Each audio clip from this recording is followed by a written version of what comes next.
Bonjour à tous et merci de votre fidélité au Grand JT des Territoires.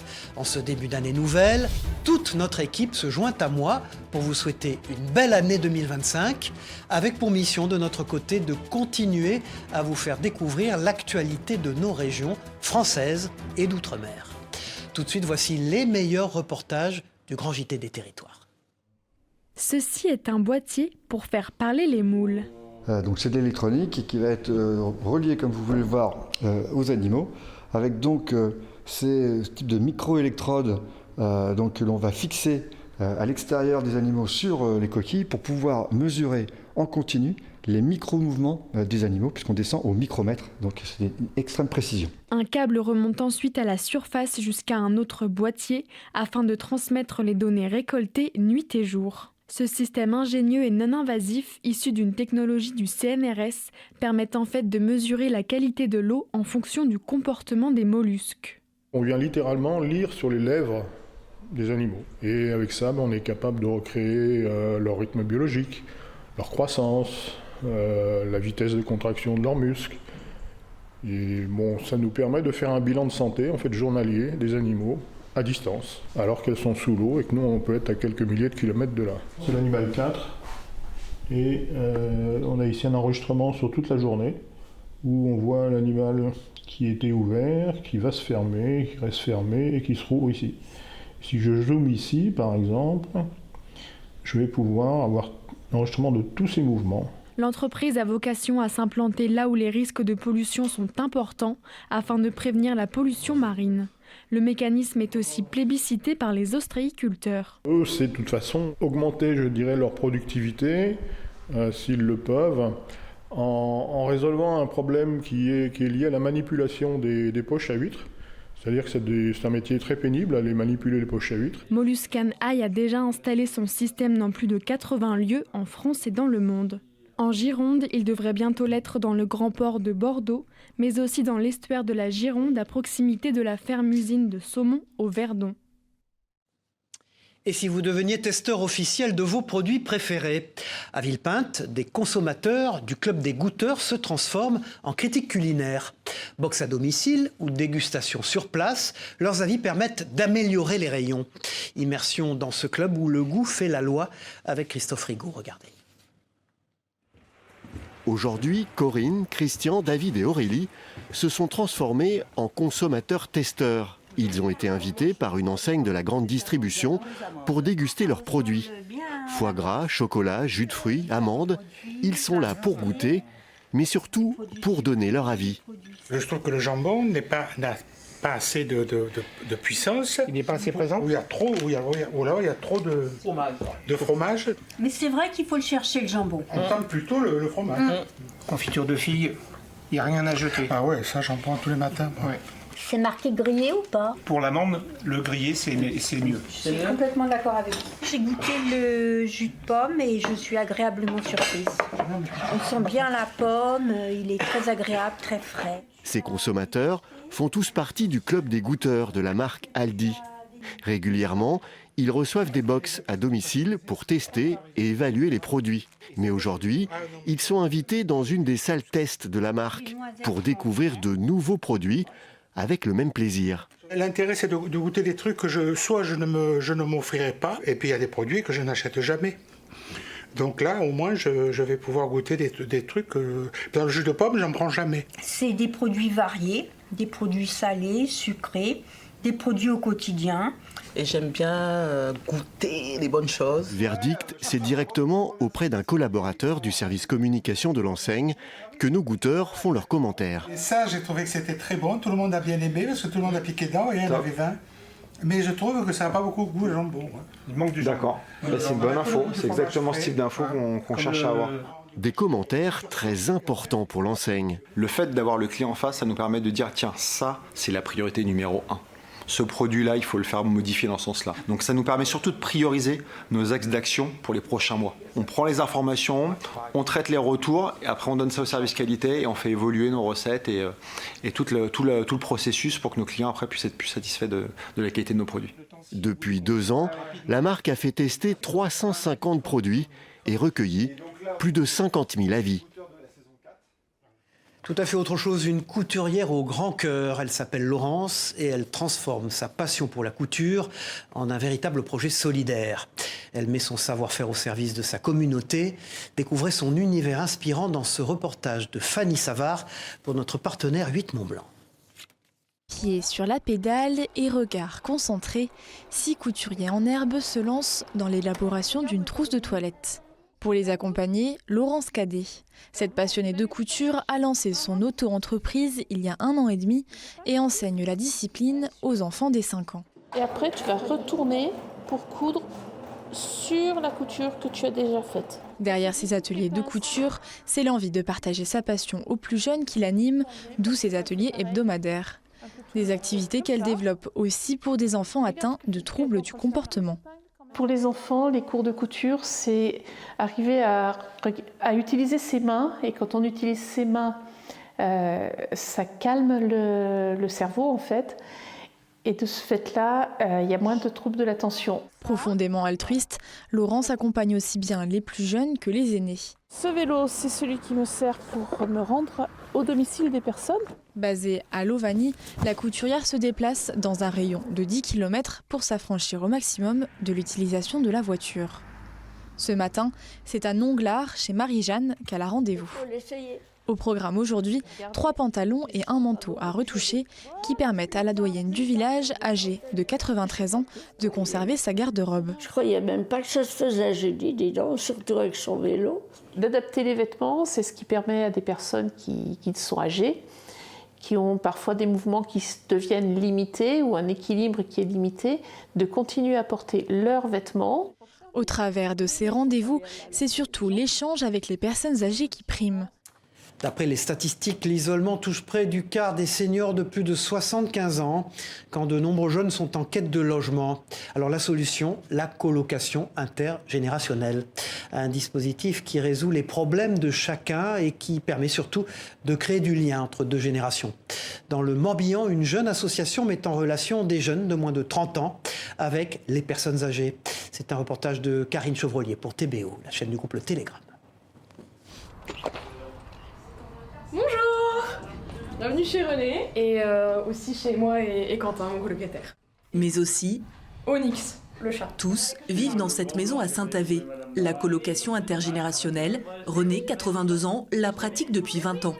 Après le décès de son épouse, il y a 18 mois, il a failli y mettre un terme.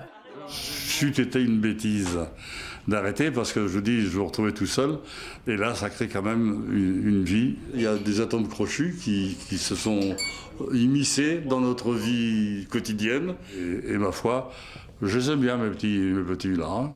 Cette nouvelle vie, Agathe, 22 ans, et Quentin, 19 ans, la découvrent depuis 2 mois. À l'étage, ils ont leur propre espace tout en sachant que René n'est pas loin. Une formule où ils trouvent leur compte. Pour éviter l'isolement, justement, être accompagné, il y a toujours quelqu'un à côté, quoi. C'est toujours sympa d'avoir quelqu'un aussi chez soi en plus.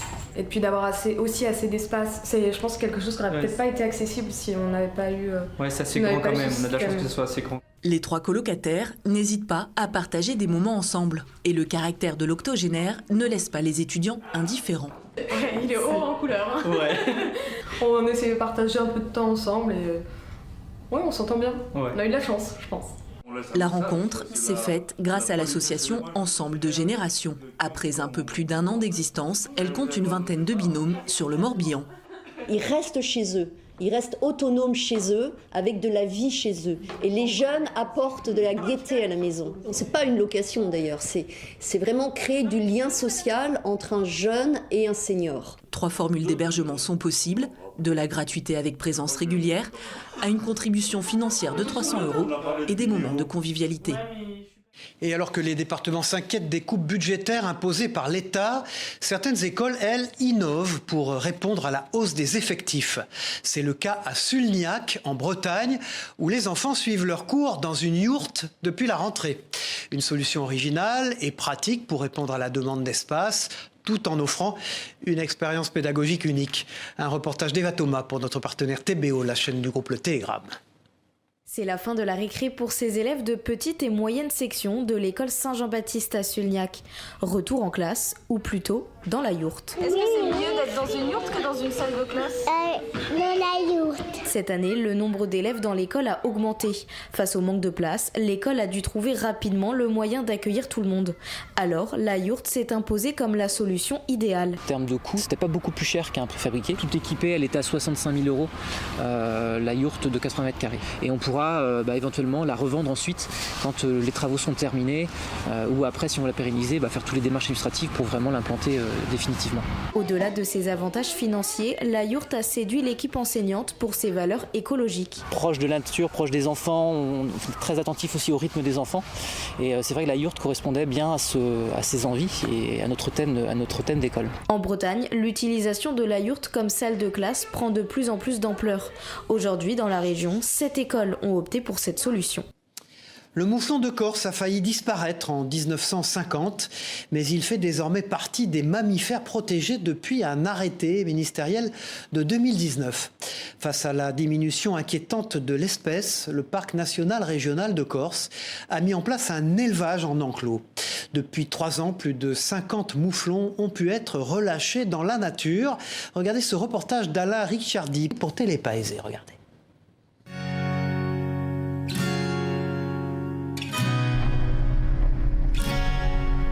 Alors là, Gladys, qu'est-ce qu'on va là? On va à l'enclos d'élevage des mouflons sur la commune de Cointes.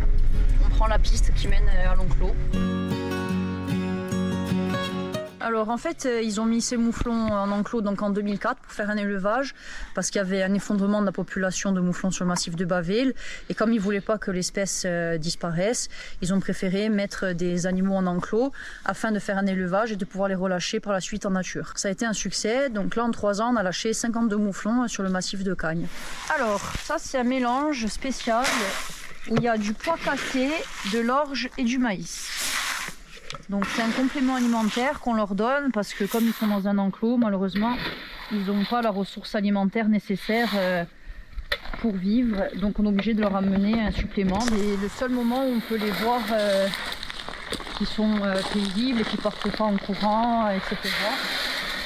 J'ai un rôle d'observateur, j'influe sur la prédation et voilà, je regarde que tout se passe bien, mais je ne touche pas les animaux. Non. C'est des animaux extrêmement sauvages. Oui, c'est des animaux très sauvages.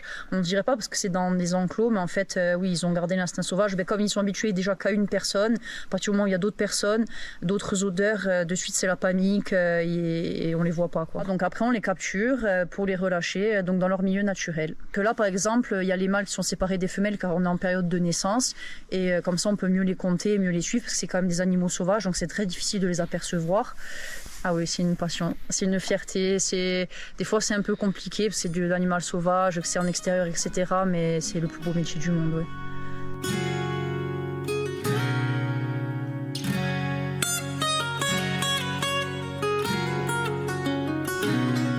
À Fontenoy-le-Château, une association compte célébrer le 90e anniversaire de la disparition d'Arsène Raymond, alias le Gros Raymond. Avec ses 315 kilos, ce personnage hors norme se faisait payer pour exhiber sa carrure imposante. Star locale et phénomène de foire de l'époque, retour sur un événement qui va peser dans les mémoires. C'est notre partenaire Vosges TV qui était sur place. C'est un personnage indissociable de l'histoire de Fontenoy-le-Château.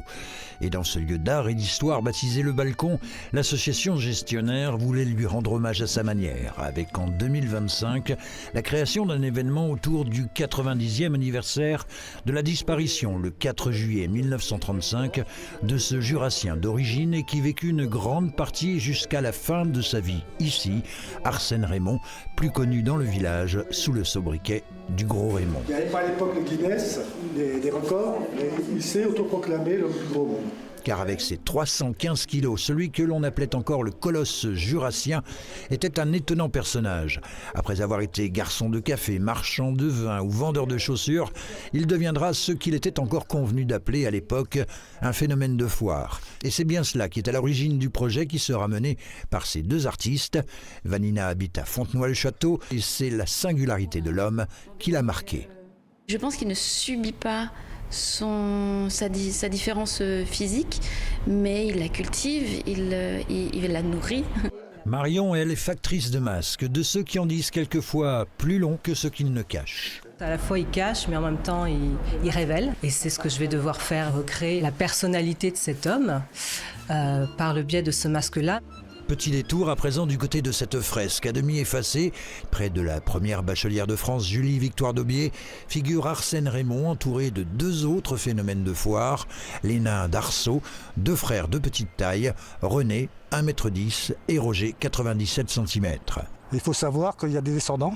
Apparemment, il y aurait, je ne sais pas si c'est deux petits-neveux ou deux petits-fils qui seraient sur Metz. Donc je vais les retrouver aussi. Le président de l'association Le Balcon est également sur la piste d'un objet un peu spécial. Il avait deux tabourets. Il avait un tabouret pour, on va dire, son fessier et puis le tabouret du ventre. Et ce tabouret, apparemment, est sur Fontenoy. Et d'ici là, l'association lance un appel pour recueillir autant d'éléments que possible sur la vie du Gros Raymond. Le billard est un sport traditionnellement très masculin. Marion Jude, licenciée au Billard Club Legrand de Limoges, est malgré tout devenue championne du monde de billard anglais, tout en poursuivant ses études de commerce. Âgée seulement de 23 ans, Marion est la première femme à intégrer le circuit master composé des 32 meilleurs Français. Pour 7 à Limoges, regardez ce reportage que lui ont consacré Tom Meyer et Alain Druot sur place. Le monde du billard est essentiellement masculin. À Limoges, un club travaille à féminiser la discipline en organisant différentes actions. Sur une trentaine de pratiquants, 6 sont des femmes, dont une championne du monde. On manque cruellement de licenciées féminines, que ce soit alors forcément dans notre club, mais en fait en France et partout. C'est un sport qui est voilà, majoritairement masculin. Donc aujourd'hui, c'est une journée porte ouverte où on accueille les féminines qui souhaiteraient s'initier au billard ou juste découvrir la discipline. Après l'athlétisme, l'équitation et la natation, sport pratiqué il y a quelques années, Fanny vient d'adhérer au club. Ça fait quelques mois que je fréquente la salle de billard et du coup aujourd'hui, voilà, je suis très très contente de pouvoir intégrer le club. D'autant plus que pour ma reine Marion Jude, championne du monde, je suis très honorée. C'est une discipline qui est vraiment très sympa, dans un environnement qui est calme, même si voilà, on peut avoir du stress lorsqu'on joue. On est bien loin de l'image qu'on pouvait avoir d'avant, voilà, le billard dans les bars entouré d'hommes. C'est plus du tout ça, il y a des clubs... Maintenant, voilà, il y a des clubs avec des écoles. On peut venir apprendre voilà, de manière très sympathique avec des gens qui sont passionnés et qui sont là qui sont prêts à expliquer. En loisir ou en compétition, le billard, mesdames, mérite votre attention. Voilà, et puis Lucien Magana est luthier depuis près de 30 ans. Il fabrique des guitares dans son atelier de Sionzier en Haute-Savoie. En plus de rechercher le son parfait, il s'amuse avec l'esthétique pour faire de ces instruments des objets uniques. Chacun d'entre eux a été fait sur mesure, vous allez le voir. Ce travail minutieux nécessite plusieurs heures, voire plusieurs années de labeur. Pour 8 Mont-Blanc, Kezia Poudou l'a rencontré dans son atelier. Regardez. Avant d'être luthier, Lucien Magana est surtout passionné par la musique. C'est à l'âge de 13 ans qu'il découvre la guitare et plus de 60 ans plus tard, cet instrument de musique détient toujours une place importante dans sa vie. Je suis chanteur-guitariste. Donc quand on chante, la guitare c'est un instrument, on va dire presque favori parce qu'on peut l'emmener partout. Hein, vous asseyez au coin d'une table, vous prenez une guitare et puis ça y est, c'est parti. C'est par passion qu'il a découvert ce métier dans les années 1990. Ne pouvant pas en vivre à 100%, il travaillait en parallèle dans une usine de décolletage. Aujourd'hui retraité, il continue de créer son instrument favori. Au total, il a fabriqué près de 80 guitares et voici la pépite de sa collection. Celle-là, elle est unique. Je l'ai présentée à Paris plusieurs fois. Et jusqu'à présent, personne ne m'a encore copié. Il n'y a pas d'ouverture. Il y a une double table et un double fond. Mais avant de pouvoir sortir de telles notes, ce prototype lui a demandé beaucoup de temps, plus de 2 ans de travail. Les guitares plus traditionnelles nécessitent quant à elles près de 150 heures. Guitares classiques, folk, électriques ou encore même des ukulélés sont créés dans cet atelier. Sa clientèle étant avant tout composée de musiciens professionnels, la qualité se doit d'être irréprochable. Et cela commence d'abord par le choix du bois et notamment de la table d'harmonie, élément essentiel de la guitare puisqu'elle a un énorme rôle à jouer dans la sonorité de l'instrument. Le PCA est un très bon bois de résonance qui est utilisé depuis depuis le Moyen-Âge pour fabriquer les violons, les violoncelles, etc. Le bois de chacune des parties de la guitare, comme le manche, le fond ou encore les éclisses, a été réfléchi pour optimiser ce matériau au maximum. Suivant si vous voulez une guitare qui brille ou une guitare qui soit un peu plus sourde ou un son qui soit un peu moins brillant ou un peu plus brillant, on travaille exactement sur les barrages qui sont sous la table. Le plus gros de cette commande sur mesure a été effectué. Une fois terminée, elle ira dans une salle spéciale dont l'hygrométrie est mesurée pour permettre à l'instrument une conservation optimale. À Limoges, la capitale de la porcelaine s'interroge sur l'impact écologique de son activité.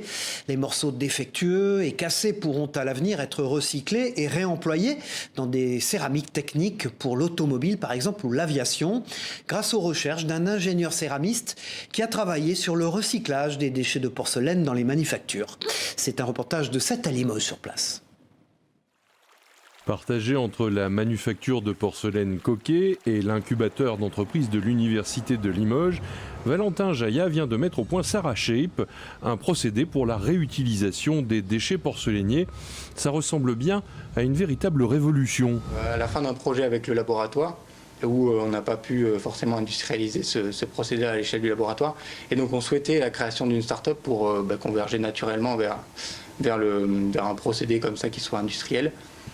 Du coup, avec l'écosystème autour de l'IRSER, de Esther, etc., on a convergé naturellement vers l'incubateur. Ce qui est produit lors des différentes étapes de production, justement, au sein de la manufacture. Donc, c'est des défauts, des choses comme ça. Et donc, ça, c'est traité comme des déchets ultimes.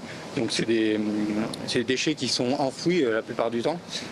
Et donc, nous, ce qu'on propose avec ce projet-là, c'est de l'utiliser comme une nouvelle source de matière première. Et moi, je n'avais pas du tout l'intention de me lancer dans la création d'une start-up.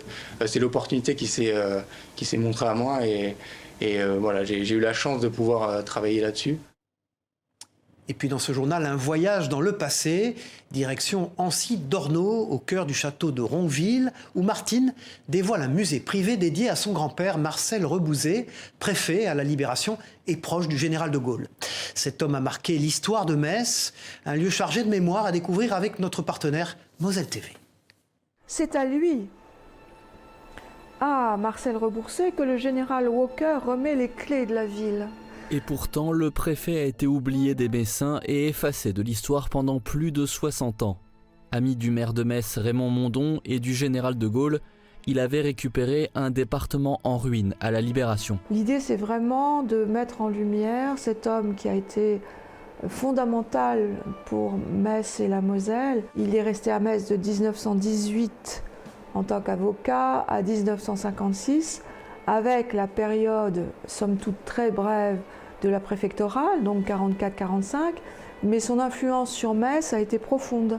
Une grande figure du barreau de Metz. Il a marqué la vie intellectuelle locale parce qu'il a fait de nombreux discours radiophoniques et autres. Il était une sorte de journaliste de l'époque aussi parce qu'il écrivait beaucoup. Il a milité en faveur de la création d'un aéroport civil à Metz, à Frascati. En vidant la maison familiale, la petite fille du préfet a découvert des archives uniques. Le grand public peut les voir jusqu'à la fin de l'année au château de Ronqueville. L'exposition retrace sa vie. Là, j'ai beaucoup de photos originales de la libération de Paris. Et c'est à ce moment-là qu'il assiste à des scènes. La libération de Paris, c'était vraiment un déchaînement de vengeance. On voit ces femmes tondues exhibées dans les rues. On voit ces hommes lynchés, massacrés. L'avocat qu'il était ne supportait pas cette violence. Je pense que c'est aussi pour ça que le général de Gaulle l'a choisi. Il savait que ce serait un homme qui maintiendrait la paix civile. Ultime hommage du préfet actuel, depuis le 18 juin, une salle de la préfecture porte le nom de son grand-père. Et on termine ce JT en couleur. Dans ces Madras sont animées une journée spéciale dans un centre de loisirs dédié à la découverte de la culture martiniquaise. L'événement, organisé pour la journée de la tenue traditionnelle, a plongé les enfants dans le riche patrimoine de l'île, entre folklore et histoire. Retour sur cette belle immersion culturelle avec Loïc, Régis et Bérénice Angot pour notre partenaire Via ATV sur place. Pour les petits comme les grands, le tissu Madras est de rigueur aujourd'hui.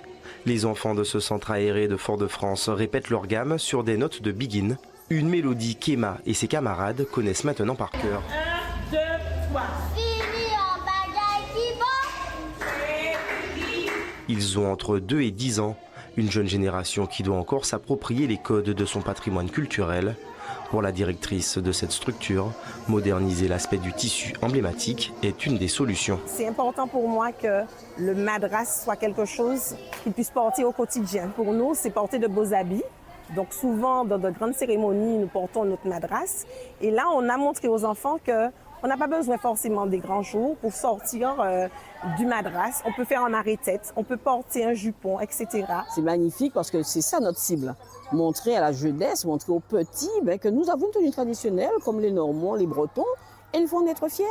Grand robe ou encore gaule, il existe plusieurs catégories de tenues traditionnelles en Martinique. Alors je suis en matador. Alors la matador, c'est vraiment toute une histoire. Hein. C'est celle qui joue de ses charmes, hein, qui a des choses à proposer et qui, heureusement, en retour, elle paie en soi, fait des récompenses, on va dire. Et donc la matador, elle est très, très achalandée en bijoux. Vraiment, on a la panoplie, on a les chaussures qui vont avec, on est dans notre tenue avec les codes respectés. Au revoir à tous et merci d'avoir suivi le Grand JT des Territoires. Toute notre équipe vous souhaite une belle et heureuse année 2025. Tous nos vœux de bonheur. On se retrouve très vite pour une nouvelle édition. Au revoir.